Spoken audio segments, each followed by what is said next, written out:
So eto, papunta na ako dito sa may UST para magtanong kung magkano yung tuition, magkano yung enrollment, magkano yung full units, and magkano ang mga kakailanganin. Kasi lahat yan, bibilhin lahat yan, babayaran, ganyan-ganyan. So ngayon, papasok na ako sa loob. But all those need na mga documents, I have those documents. I have complete documents. And alam mo yung documents, kumabot pa yun na more than 20 years. Grabe, di ba? Oh my God.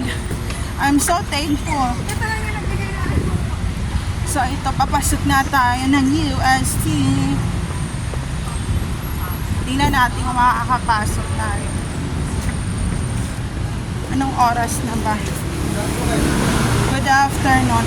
Sa may admission. Ano pong sadya natin? For second semester na inquiries. Sa gate po ma'am, may Mr. Flagship po kasi. Dito. Sumunod na gate po. Okay. So ito yung view dito.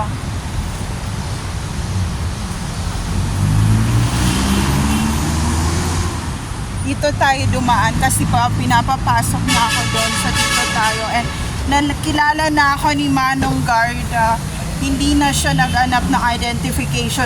Ang dali nila ako matandaan talaga. Ganyan, kahit yung pumunta ako sa sa Mindanao, hindi na nila ako hinahanapan talaga ng identification. Ayan na si YouTuber.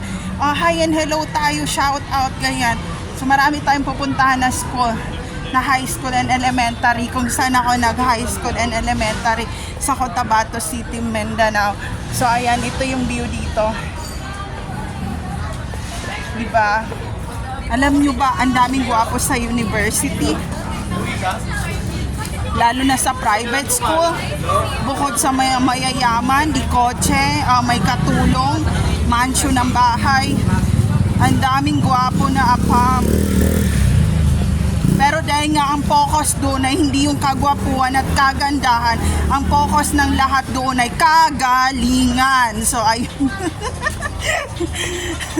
So ayun, minsan gagamitin nila yung charm nila to copy all those kailangan na mga ganyan. And nung malapit na kaming gumraduate ng private school, nagkopyahan sila, and nagalit yung isang kaklase ko na, bakit hindi ka kumopya, ganyan-ganyan. Sabi ko, bakit ako kukopya kung alam ko naman ang sagot? And binalik ko sa kanya yung papel na yon. And habang nag-aaway kami, nagalit yung teacher. Sabi niya, sino nangungopya, ganyan-ganyan. Sabi ko, hindi ako. And sabi niya, teacher, sa kanya galing yung answer sheet. Sabi ko, wow!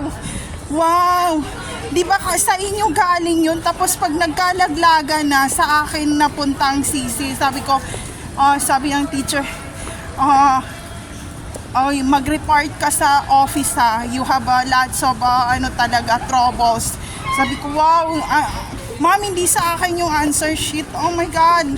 So, sige, anuhin mo na.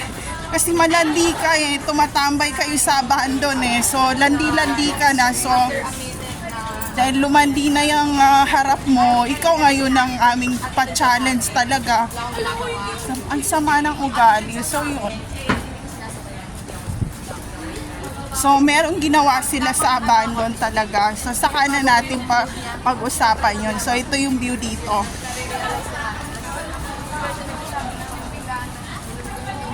So, see you later, friends!